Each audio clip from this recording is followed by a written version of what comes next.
प्रदेश की महा डिबेट देख रहे हैं आप। मैं हूं अपर्णा मौजम।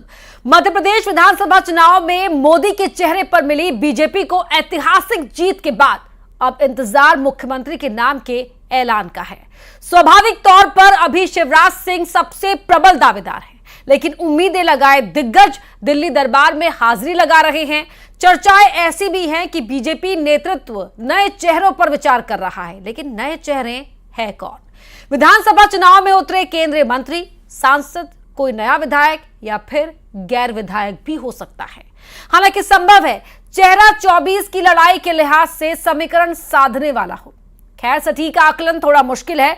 आखिर पीएम मोदी और गृह मंत्री अमित शाह की जोड़ी अपने फैसलों से चौंकाने के लिए जानी जाती है, और इसी पर करेंगे आज की ये महाडिबेट।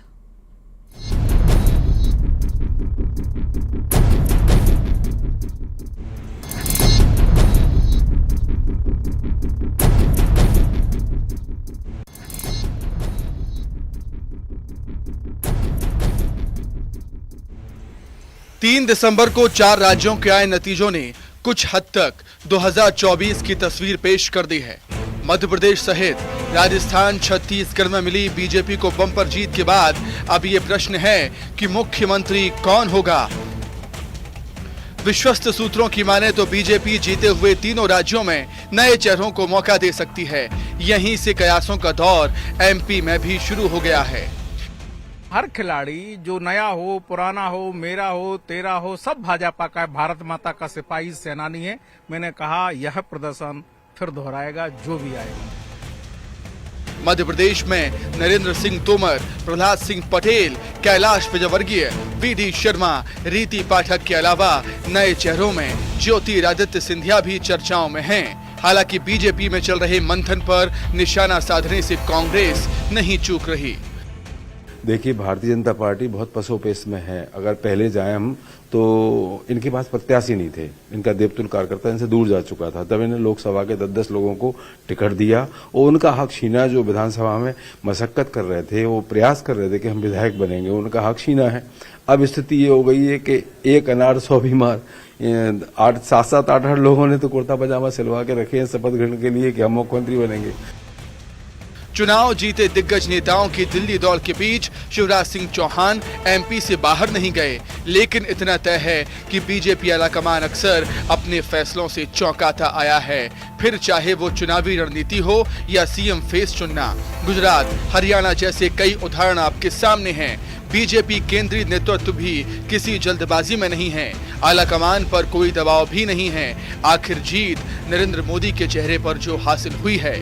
भोपाल से शैलेंद्र सिंह चौहान, शैलेंद्र भदौरिया के साथ bureau report, news 18 Madhya Pradesh, Chhattisgarh.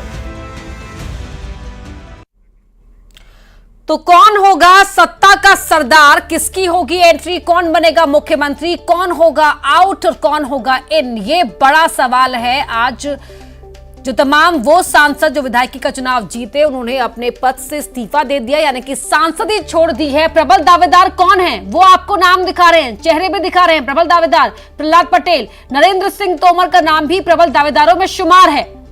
Jyotiraditya Scindia भी इस रेस में शामिल हैं, और साथ ही प्रदेश अध्यक्ष वीडी शर्मा का नाम भी सामने है। हालांकि वो इनकार कर रहे हैं। वहीं कैलाश विजयवर्गीय को लेकर तो उनके समर्थकों ने नेम प्लेट ही बकायदा उन्हें दे दी है बतौर गिफ्ट। प्रहलाद पटेल प्रबल दावेदार, नरेंद्र सिंह तोमर प्रबल दावेदार, सिंधिया भी यहां पर दावेदारों की रेस में शामिल हैं। वीडी शर्मा का नाम भी आगे है और कैलाश विजयवर्गीय भी हैं। हमारे साथ खास मेहमान, यानी कि हमारा खास गेस्ट पैनल जुड़ चुका है। कांग्रेस के प्रवक्ता हैं अब्बास हफीज, वो हमारे साथ जुड़ चुके हैं, और साथ ही बीजेपी प्रवक्ता हैं पंकज चतुर्वेदी, वो भी हमारे साथ जुड़े हुए हैं। वरिष्ठ पत्रकार हैं भोपाल स्टूडियो से राजेश सिरोठिया जी, वो भी जुड़ चुके हैं। आपको तीनों ही हमारे खास पैनलिस्ट टीवी स्क्रीन पर दिखाई दे रहे होंगे, लेकिन पहला सवाल मेरा पंकज जी आपसे है। सर, इतनी बड़ी जीत, फिर मंथन में इतनी देरी क्यों हो रही है? वो नाम चुनने में देरी क्यों हो रही है? अपर्णा जी, देरी हो रही है तो इसको परिभाषित कैसे किया? मुझे लगता है कि कहीं देर का विषय नहीं है। 3 तारीख को परिणाम आए, 5 तारीख और 6 तारीख आज हम बातचीत कर रहे हैं, तो तब तक सारे विधायकों को विधानसभा में अपने सर्टिफिकेशन यानी जो उनको प्रमाण पत्र वो सब वो देना है। भारतीय जनता पार्टी की जो संसदीय बोर्ड की पार्लियामेंट की बोर्ड बैठक होना वो शेष है, और उसके बाद ऑब्जर्वर अपॉइंट होंगे, वो आकर भाजपा के विधायकों से बातचीत करेंगे।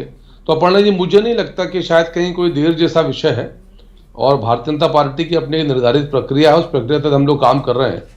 और भारतीय जनता पार्टी में सबसे बड़ी विशेषता विशिष्टता दोनों है कि यहाँ दावेदार जैसा विषय नहीं। अपर्णा जी, कोई भी भारतीय जनता पार्टी का कार्यकर्ता वो किसी भी कद और पद पर हो, वो किसी चीज के लिए दावेदारी नहीं करता। संगठन उसकी भूमिका, दायित्व समयकाल परिस्थिति के आधार पर तय करता है। तो मध्य प्रदेश में मुख्यमंत्री के संदर्भ में भी ऐसा ही है, सबके सब कार्यकर्ता हैं। सर, देरी के सवाल पर ऑफेंसिव करने का इरादा नहीं था मेरा सवाल इसलिए था कि आवाम भी इंतजार कर रही है ना कि कोई एक नाम चेहरा सामने आ जाए तो फिर प्रदेश के मुखिया के तौर पर वो उसे देखे। नहीं, मैंने अपर्णा जी ऑफेंसिव भी नहीं लिया, मैं तो सिर्फ ये आग्रह कर रहा हूं मैं कि हम हमारी प्रक्रिया के हिसाब से काम करें। ऑफेंस का सवाल ही नहीं है, आपका अधिकार है, आप जागरूक मीडिया है, आपका अधिकार है जानने का। और मैं निश्चित तौर पर आपकी बात से भी सहमत हूं कि अब मध्य प्रदेश में भी लोग प्रतीक्षा कर रहे हैं कि इस नई 16वीं विधानसभा में, जहां भारतीय जनता पार्टी को जन कृपा से बंपर मेजोरिटी मिली है, 101 सीटों पर हमने 50% से अधिक वोट प्राप्त किए हैं, बाकी जगह 45-50% वोट हमारे पास हैं। तो ऐसे में मुझे लगता है कि 1-2 दिन की प्रक्रिया संभवतः और शेष है, और संगठन शीघ्र निर्णय करेगा, और कोई भाजपा का कार्यकर्ता मुख्यमंत्री की कुर्सी को सुशोभित करेगा। कार्यकर्ता सब खुद को बता रहे हैं, तमाम नाम जो इस रेस में हैं। अब्बास साहब, मेरा सवाल ये है, शिवराज सिंह चौहान ने तो साफ कर दिया है कि वो दिल्ली नहीं छिंदवाड़ा जा रहे हैं, यानी कि उनका लक्ष्य क्लियर है, क्योंकि नजर उनकी लोकसभा चुनाव पर है। छिंदवाड़ा कांग्रेस का गढ़। देखिए अपर्णा जी, मुझे लगता है कौन कहाँ जा रहा है उससे ज़्यादा महत्वपूर्ण ये हो जाता है कि आज जल्द से जल्द मध्य प्रदेश को नया मुखिया मिले, या जो भी लीड करने वाला है उसका नाम का ऐलान हो, ऐसे नाम का ऐलान हो जो प्रदेश हित में हो। और हम तो शुभकामनाएं देते हैं कि जल्द से जल्द वो नाम सामने आए, ताकि मध्य प्रदेश में जो भी काम होने हैं वो हो सके, विपक्ष के तौर पर हम अपनी जिम्मेदारी निभा सकें, उसी मुखिया से हम अपने जनता के काम करा सकें, मध्य प्रदेश के हित में सोच के फैसला लिया जाए, ना कि गुटबाजी के चलते या किसी का राजनीतिक करियर ख़त्म करने का उद्देश्य हो, या किसी को राजनीतिक तौर पर अपने संगठन में बढ़ाने का हो। हमें लगता है कि उससे बेहतर है कि आप स्टेट इंटरेस्ट में जल्द से जल्द फैसला ही लीजिए, जो स्टेट के लिए सबसे बेहतर है उसके नाम का फैसला लीजिए। कांग्रेस पार्टी अपने काम पर लग चुकी है, विपक्ष की भूमिका है, विपक्ष की भूमिका में है, लोकसभा की तैयारी में है, ये बीजेपी का आंतरिक मामला है। शिवराज सिंह चौहान की नजर अगर छिंदवाड़ा पर है तो उससे कांग्रेस जरा भी इनसिक्योर नहीं है। शिवराज जी ने तो राघवगढ़ का चुनाव भी लड़ा था, 2003 का जो चुनाव था, और अब अगर वो छिंदवाड़ा की तैयारी कर रहे हैं चुनाव लड़ने की, शायद वो अपना राजनीतिक भविष्य छिंदवाड़ा में जाके तलाशना चाहते हैं। जो भी है उससे कई सारे मायने हो सकते हैं, लेकिन हमारा टारगेट, हम अपने टारगेट पे काम करना शुरू कर चुके हैं। जो भी गलतियां हुई हैं उसको दूर करने की कोशिश कर रहे हैं, जो भी चीज़ें हैं उनको एड्रेस कर रहे हैं। एक विषय अगर धांधली का है तो उसके ज़्यादा विषय रणनीति का है बीजेपी का, उसको भी मुकाबला देने के लिए हम मैदान में दोबारा उतर चुके हैं। ये जीत हार का चलता रहता है सिलसिला, 70-80 साल पुराना इलेक्टोरल पॉलिटिक्स में हमारा राजनीतिक दल है, मतलब 1 सदी पुराना दल है, और ये बहुत सारे जीत हार हमने देखे हैं। हमारा कार्यकर्ता अब तैयार है, और इस मैंडेट को अब लोकसभा के अंदर कांग्रेस के पक्ष में लाने के लिए तैयारियां शुरू हो चुकी हैं। बीजेपी अपनी तैयारी करे, ठीक है, सब अपनी अपनी तैयारियों में लगे हुए। राजेश सिरोठिया जी, सवाल यहाँ पर यह भी है, जानकारी ये भी मिल रही है सियासी गलियारों से कि बीजेपी मध्य प्रदेश छत्तीसगढ़ में किसी नए चेहरे पर मोहर लगा सकती है सीएम पद के लिए। देखिए अपर्णा जी, मैं पहले तो आपको बता दूं कि कोई नाम के निष्कर्ष पर पहुंचने या किसी कवायद के बारे में बात करने से पहले ज़रूरी है कि जो इस वक्त जो भारतीय जनता पार्टी में निर्णायक भूमिका में है श्री नरेंद्र मोदी और अमित शाह और बीजेपी का संसदीय बोर्ड, तो ये तीनों किस तरह के फैसले लेते हैं उसकी एक वानगी आपने गुजरात में देखी थी कि आनंदीबेन पटेल जब राज्यपाल बन गई और उनका उपचुनाव हुआ, और उस उपचुनाव में जो भूपेंद्र पटेल जो जीत कर आए, उनको विजय रूपाणी को हटाकर भूपेंद्र पटेल जी को मुख्यमंत्री उन्होंने बना दिया। उत्तराखंड में पुष्कर धामी को उन्होंने मुख्यमंत्री बनाया। पुष्कर धामी चुनाव हार गए, लेकिन उन्होंने उनको उपचुनाव में लड़ाकर फिर जितवाकर बाद में फिर सीएम बनवा दिया। तो उनके फैसले जो है ना, बहुत सारी चीज़ों से लीक से हटके होते हैं। और जहाँ तक एक राजनीतिक विश्लेषक होने के नाते मैं कह सकता हूँ कि इफ एंड बट के कौन कितना अनुभवी, कौन कितना क्या है क्या नहीं है, उससे हटके वो जहाँ हमारी आपकी जो एक राजनीतिक सोच खत्म होती है वहाँ उनकी शुरू होती है। अभी तक के अनुभव से मैं ये कह सकता हूँ। और जहाँ तक एक पत्रकार के नाते है, मैं सीट टू सीट सर्वे तो करके बता सकता हूँ कि कौन जीतेगा कौन हारेगा कहाँ क्या लेकिन पॉलिटिकल सीएम कौन स्थिति है। होगा ये फैसला जी लेकिन मुख्यमंत्री, एक मिनट मैं कंप्लीट कर दूं, लेकिन मुख्यमंत्री कौन बनेगा जब उन दो लोगों को डिसाइड करना है, तो मैं जबरन अपनी पत्रकारिता की पतंगबाजी क्यों करूं और अपनी साख को या अपने क्रेडिबिलिटी को क्यों दांव पर नहीं, लगाऊं? यहाँ पर कोई भी गेस्ट वर्क पे काम करने के लिए नहीं बात कर रहा ना। मायने क्या होंगे अगर कोई नया चेहरा प्रदेश की कमान संभालता है, मैं तो ये समझना चाह रही थी आपसे। लेकिन पंकज जी नए चेहरे को ठीक है सर, मैं लौटूंगी आपके पास सर, नहीं, एक चीज इसमें बढ़ा दूं, इसमें जरूरी एक चीज मैं आपको बढ़ा दूं कि बेसिकली जो 3 राज्यों के चुनाव से, उन चुनावों के नतीजों से उनको 2024 का जो लोकसभा चुनाव लड़ना है उस पर उनको कोई फर्क नहीं पड़ने वाला था। लेकिन हिमाचल और कर्नाटक में जो भाजपा की हार हुई और कांग्रेस की जीत हुई, उसके बाद में मोदी और शाह इन तीनों राज्यों में कोई राज्य हार के ऐसा नैरेटिव सेट नहीं करना चाहते थे कि BJP is a gone case. तो उन्होंने पूरी मेहनत इस चीज़ में लगाई कि ये तीनों सीटें हम जीत जाएं।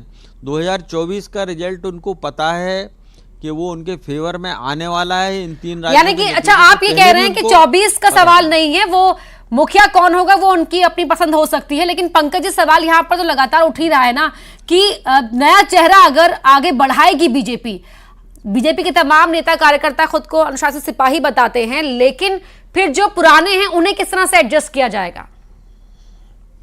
ना जी, अभी तो कुछ भी स्पष्ट नहीं है ना। तो ये हाइपोथेटिकल एक काल्पनिक प्रश्न है कि अमुक व्यक्ति आएंगे या अमुक व्यक्ति जाएंगे तो उन अमुक व्यक्ति क्या होगा। तो मुझे लगता है कि ये इफ और बट की अगर मगर की डगर तो इतनी लंबी है अपर्णा जी कि हमारी डिबेट रात तक चल सकती है। तो मेरा ऐसा मानना है कि हम सबको थोड़ी प्रतीक्षा करना चाहिए और भारतीय जनता पार्टी की अपनी एक प्रक्रिया है। मध्य प्रदेश में, छत्तीसगढ़ में और राजस्थान में, तीनों राज्यों में पार्लियामेंट्री बोर्ड और भाजपा संगठन तय करेगा कि कौन से भाजपा कार्यकर्ता को वहां मुख्यमंत्री का दायित्व दिया जाए। अन्य किसी प्रकार के दायित्व का निर्धारण है उनका सबका निर्धारण किया जाएगा। तो मुझे लगता है कि अभी बहुत जल्दबाजी होगी यदि हम इस पर चर्चा करें कि यदि किसी को कहीं पहुंचा रहे तो उनकी स्थिति क्या होगी। अभी हमको सबको थोड़ी प्रतीक्षा करना चाहिए और जब कोई निर्णय सामने आ जाए फिर उस पर विमर्श करेंगे, मीमांसा करेंगे। सर सियासत का एक खेल तो अटकलों का खेल भी कहा जाता है, इसलिए अटकलों पर चर्चा हो रही है यहाँ पर। अब्बास हफीज जी, लेकिन मेरा सवाल आपसे कांग्रेस पार्टी से ये भी है कि अगर कोई नया चेहरा उतारती है बीजेपी मध्य प्रदेश में या छत्तीसगढ़ में, तो कांग्रेस के लिए क्या वो एक मौका होगा फाइट में वापस आने का? क्योंकि शिवराज सिंह चौहान तो मंझे हुए खिलाड़ी हैं, 18.5 साल तो कांग्रेस उनसे जीत नहीं पाई। देखिए, मेरा मानना है कि यहाँ पर शिवराज जी का कोई बहुत बड़ा रोल कांग्रेस पार्टी के सामने हो या ना हो, ये तो हमारे चिंतन मंथन में ही समझ में आता है। लेकिन बीजेपी के हिसाब से जो बीजेपी का पैटर्न चल रहा है अपर्णा जी, प्रदेशों में, राज्यों में मुख्यमंत्री लाने का, वो रिमोट कंट्रोल चीफ मिनिस्टर आज चाहिए होता है। फर्स्ट टाइमर एमएलए बनता है, मुख्यमंत्री बना दिया जाता है। यही उत्तराखंड में हुआ, यही गुजरात में हुआ, यही हरियाणा में हुआ था। बहुत सारी चीज़ें हैं। तो मध्य प्रदेश में शायद जितने दिग्गज हैं, हैवी वेट्स हैं, जो प्रदेश को अच्छे से चला सकते हैं तजुर्बे के हिसाब से, वो शायद नहीं आए। और ऐसे में मध्य प्रदेश का नुकसान होगा और कुछ नहीं होगा। और मध्य प्रदेश के इंटरेस्ट में मैंने इसीलिए अपना डिबेट जो शुरू किया था, अपना जो ओपनिंग कमेंट था वो यही था कि स्टेट इंटरेस्ट में सोच लीजिए, स्टेट इंटरेस्ट में जो बेहतर हो उसको ले आइए, और ताकि स्टेट का फायदा हो, राज्य का फायदा हो। कांग्रेस पार्टी कोई भी मुखिया हो, ये इनका आंतरिक विषय है, कोई भी मुखिया हो, हम उसके सामने मध्य प्रदेश की जनता की परेशानियां रख के मध्य प्रदेश के हित में काम कराने के लिए सक्षम रहेंगे। विपक्ष में बैठने का जनादेश हमारे पास है। हमारा एक जो राज्य हमने जीता था, मुख्यमंत्री का ऐलान हो चुका है वहां पर। अब बीजेपी भी नजर गड़ी हुई है, क्योंकि स्टेट इंटरेस्ट में सोचिए, आपकी पार्टी इंटरेस्ट में तो आपने इतना सोच लिया कि मणिपुर भी नहीं गए मध्य प्रदेश की चिंता में। तो ये बहुत सारे सवाल खड़े होते हैं। जल्दी हम उम्मीद करते हैं ये दे देंगे मुख्यमंत्री। सुन रहे हैं पंकज जी आप? नहीं, मैं तो सुन रहा हूं और सुनकर आश्चर्य कर रहा हूं कि जिनका अपना कुछ ठिकाना नहीं है राजनीतिक रूप से, जिनकी ऐसी स्थिति है कि पार्टी असमंजस के दौर में है, जिनके यहाँ हारने के बाद समीक्षा भी हार गई, क्योंकि हर बार वही बातचीत करते हैं, समीक्षा करेंगे, चिंतन करेंगे, मंथन करेंगे, जिनको पॉलिसी पैरालिसिस है, जो अपनी तुष्टीकरण की, परिवारवाद की, भ्रष्टाचार की राजनीति पर बात नहीं करते। अभी हमारे मित्र कह रहे थे कि गुटबाजी और किसी को सपोर्ट करना, असल में ये शब्द क्यों आते हैं? क्योंकि ये कांग्रेस पार्टी का कल्चर है, गुटबाजी, खेमेबाजी, खानेबाजी। दिग्विजय सिंह ईवीएम को दोष दे रहे हैं, लक्ष्मण सिंह जी कह रहे हैं अरे काय का ईवीएम को दोष दे रहे हो भैया, अपने अंतरकले को छुपाने के लिए ईवीएम की आड़ ले रहे हो। किसको सच माने? बड़े भैया दिग्विजय सिंह को सच माने कि छोटे भैया लक्ष्मण जी को सच माने? और लक्ष्मण सिंह जी ने जो कहा वो सबके सामने कहा, ऐसा नहीं कि कोई मैं अपनी तरफ से बात कर रहा हूं। तो ऐसी स्थिति कांग्रेस पार्टी की है। हार से हताश निराश कांग्रेस पार्टी कह रही है कि हमको विपक्ष का जनादेश मिला है और हम विरोध करेंगे। विरोध सब व्यक्ति का कर सकते हो आप, भारतीय जनता पार्टी संगठन, यही तो बुनियादी अंतर है कि कांग्रेस व्यक्ति और व्यक्तिवादी राजनीति कहीं कहा ही नहीं विरोध भारतीय जनता, मैंने कहा काम कराएंगे, नहीं मेरी बात काम कराएंगे, अच्छी बात की। अरे बात तो सुन ले। भारतीय जनता पार्टी संगठन के आधार पर काम करने वाली पार्टी है। इस मध्य प्रदेश में भारतीय जनता पार्टी ने हर बूथ पर 51% मत का लक्ष्य रखा और भारतीय जनता पार्टी ने मध्य प्रदेश इकाई ने सबसे सशक्त काम किया बूथ डिजिटल करने का। बाकी प्रदेश की भाजपा इकाई ने इस मॉडल को कॉपी किया और भारतीय जनता पार्टी के बूथ के कार्यकर्ता के श्रम के आधार पर हम 101 सीटों पर 50% या उससे अधिक वोट लेकर आए। कहां है कांग्रेस पार्टी, उसके कार्यकर्ता? सारे आरोप झूठे। जो भी ये बातचीत करते सत्य को स्वीकार करें कि झूठे आरोप करते थे, इनके आरोपों को जनता ने खारिज कर दिया। मुख्यमंत्री के चेहरे पे देरी का आप ले रहे हैं, अभी कोई देरी नहीं है चुनाव भाई, देरी किसकी? जैसे हम चल रहे हैं हैं, देरी काहे की? आज सवाल आपसे हो रहा है। अभी तक अगर कांग्रेस पार्टी ने अपना मुख्यमंत्री घोषित नहीं किया होता तो बीजेपी के तो शायद कार्यालय में मातम चल रहा होता। गुटबाजी के चलते मुख्यमंत्री का चेहरा क्लियर नहीं कर पा रहा है। अरे देखिए मुख्यमंत्री नहीं बना पा रहा है, अरे घोषणा नहीं कर पा रहा है। प्रदेश जनता ने खारिज करते वो हमसे सवाल पूछ रहे हैं, जिन्होंने कोरोना काल में मध्य प्रदेश को मंत्रिमंडल के बिना सौंप दिया था पूरा का पूरा सरकार, ये सारी चीजों से ऊपर आई है। हमसे सवाल कर रहे हैं, तारीख में अरे जो भी है मध्य प्रदेश के मुख्य जनता के सामने आना चाहिए। आज अभी भी मैं तो अच्छी से बात कह रहा हूँ, आप उसके बाद वही ये चीज अगर आप ध्यान नहीं देंगे, नहीं सुन लीजिए, ठीक है हम तो कह रहे कभी तो ऊपर आइए, मध्य प्रदेश के विकास की बात करें। कब तक झूठे आरोप? हम ऊपर नहीं आ पा रहे। मध्य प्रदेश से कम से कम इस बार कर्जा कम कर दीजिएगा। मैं भी कहने लगूं मध्य प्रदेश के बच्चा कर्जदार है। सिरोठिया जी जुड़े हुए हैं हमारे साथ, वरिष्ठ पत्रकार हैं सिरोठिया जी। ठीक है सर, ठीक है पंकज जी, अब्बास हफीज जी, ठीक है।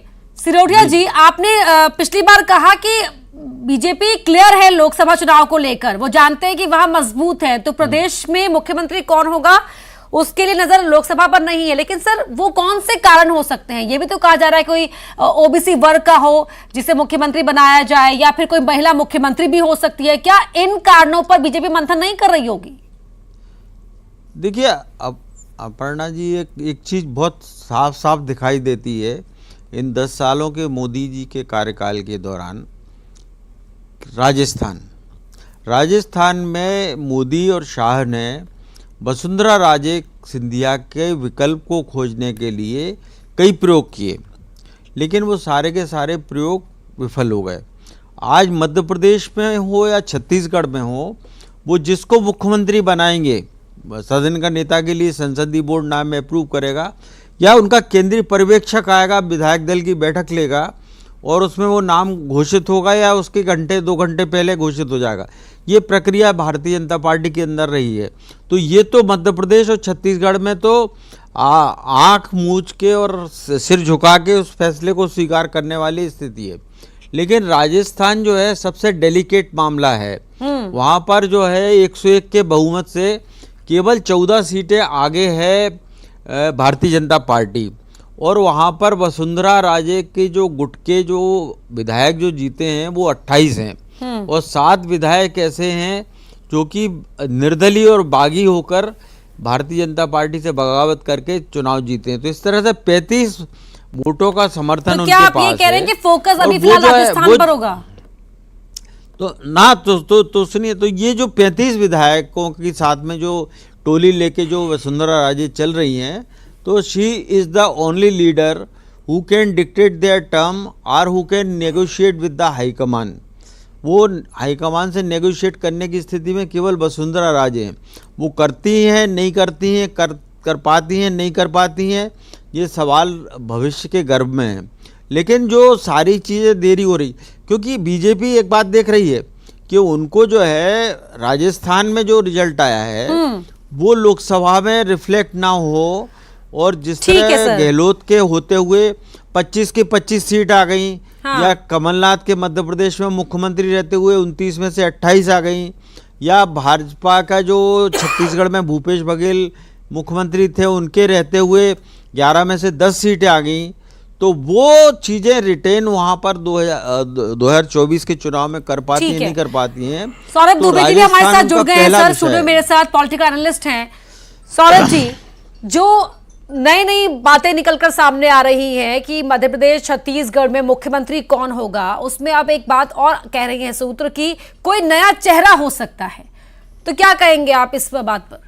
देखिए, भारतीय जनता पार्टी और कांग्रेस में मूलतः अंतर यही है कि पूरा संगठन भारतीय जनता पार्टी के लिए काम करता है। जिस प्रकार से भी पर्यवेक्षक की बात हो रही थी, तो पर्यवेक्षक एक प्रक्रिया है। आप विधानसभा के नेता, विधायक दल का नेता कौन चुना जाता है, ये विधायक मिलकर के, तो पर्यवेक्षक की भूमिका यही होती है कि वो अलग अलग प्रदेशों में जाकर के ये राय लें कि क्या किसके खिलाफ क्या माहौल बना हुआ है, वही चीज होती है। तो उसके अंदर कोई अलग से ऐसी नहीं है कि उसके अंदर अगर वसुंधरा जी के अलावा कोई विधायक दल का नेता चुन लिया गया तो ऐसा कोई बवंडर हो जाएगा। ये भारतीय जनता पार्टी जो संगठन से चलने वाली पार्टी है, उसके अंदर ऐसी चीज नहीं है। लेकिन मूलतः बात क्या है, देखिए आप जो कि कांग्रेस क्या है, कांग्रेस जिसका जनाधार जो है वेंटिलेटर पे है, और आज भी उसका अहंकार जो है वो एक्सीलेटर पे है। कांग्रेस पार्टी जो कभी मुल्क की पार्टी हुआ करती थी, आज कहीं ना कहीं वो मोहल्ले की पार्टी बन जा रही है। उसका जो है खामियाजा जो है उनके गठबंधन के साथियों को भी भुगतना पड़ रहा है। तो उसका कारण ये है कि संगठनात्मक तौर पर पार्टी मजबूत नहीं है। कांग्रेस पार्टी को अगर संगठन को मजबूत करना है तो निश्चित रूप से वहां पर उनके बड़े नेताओं को राज्य के नेताओं के साथ मिलकर के कार्य करना पड़ेगा। अगर संगठन कमजोर रहेगा तो चुनाव दर चुनाव भले ही आपका वोट परसेंटेज 40% हो, 35% हो, लेकिन जो आपके अंदर संगठन की कमी है उसके मद्देनजर आप जो है चुनाव में जाएंगे जरूर, लेकिन चुनाव कहीं ना कहीं आप हार जाएंगे। तो अगर चुनाव जीतना है तो पार्टी का जो शीर्ष नेतृत्व है, श्री राहुल गांधी जी हैं, श्री सोनिया गांधी जी हैं, वो जो राज्य का नेतृत्व है, कमलनाथ जी हैं, उनसे बैठ करके बातचीत करें। जिस प्रकार से राजस्थान का विवाद है वहां पर उसको सुलटाएं, और अगर लोकसभा में जाना है तो ये सारे मुद्दों को आपको पहले सॉल्व करना है और फिर आपको चुनाव के अंदर जाना पड़ेगा। सुन लीजिए, अभी मैं कर रहा हूँ राजस्थान की स्थिति बता रहा हूँ। राजस्थान में भाई वसुंधरा जी तो खिलाफत नहीं कर रही। आप न जाने क्यों आप लोगों ने मन में बैठा लिया कि वसुंधरा जी खिलाफ है। वसुंधरा जी पार्टी के साथ लगी, संगठन में शक्ति प्रदर्शन। देखिए एक बात समझिए, जब भी अगर उत्तर प्रदेश में योगी आदित्यनाथ जी का चेहरा जब पहले तय नहीं किया गया था, तब भी योगी आदित्यनाथ जी से बहुत सारे विधायक मिले थे। तो उसी प्रकार से वसुंधरा जी पहले भी सीएम रह चुकी हैं कई बार, संगठन तौर पे बहुत मजबूती के साथ काम किया है। बोलिए, अपनी बात कंप्लीट कर लीजिए। का काम किया था, एक साथ मत बोलिए अब्बास। अरे तो ये विशेषज्ञ जी हर बार आते हैं और कांग्रेस के ऊपर टीका टिप्पणी करने के लिए आते हैं। तो विवाद चल रहा है आज मुख्यमंत्री के चेहरे पर राजस्थान का, इनको कोई चिंता नहीं है राजस्थान में ये विवाद ला रहा है कांग्रेस पार्टी का। सर तो कांग्रेस की चॉइस को हम पॉलिटिकल एनालिस्ट नहीं बैठाएंगे ना, वो तो कह ही रहे हैं कि आप लोग बात कर लीजिए आपस में। निष्पक्ष बैठाइए अपर्णा जी, निष्पक्ष ही है। सवाल उनसे मैं तो आपके पक्ष की बात कर रहा हूं कि जो कांग्रेस पार्टी संगठन तौर पे कमजोर है, उसमें आपसी विवाद है, उसमें शीर्ष नेतृत्व बात कर ले। नतीजे विपक्ष में आए तो इसलिए सांगठनिक कमजोरियां गिनाई जा रही हैं। जाहिर सी बात है, जो परीक्षा में फेल होगा तो उसको तमाम लोग सलाह तो देते ही हैं। अब्बास, हमने एग्जाम दिए हैं ना, जब हम अगर कम परफॉर्म करते हैं तो हमें हर कोई नसीहत तो देता ही है। तो इसीलिए अपर्णा, मेरा कहना यह है कि एक व्यक्ति को अगर राजस्थान में कांग्रेस का विवाद दिख रहा है, जो विवाद सबसे ज्यादा गहरा रहा है वसुंधरा जी के कारण, तो आपके नेता ही कांग्रेस की पार्टी के संगठनात्मक कमियों को बता रहे हैं, मैं नहीं बता रहा हूं। तमाम लोगों का इस पैनल में शामिल होने के लिए और चर्चा इसी बात को लेकर हो रही कि बीजेपी अगर कोई नया चेहरा इंट्रोड्यूस करती है तो कब तक करती है, और नया चेहरा इंट्रोड्यूस करेगी तो कांग्रेस की क्या स्ट्रैटेजी रहेगी उस पर, उससे मुकाबले की। तो फिलहाल एमपी की महाडिबेट मेरे साथ इतना ही। खबरें लगातार जारी हैं, आप जुड़े रहिए न्यूज़ 18 मध्य प्रदेश छत्तीसगढ़ के साथ।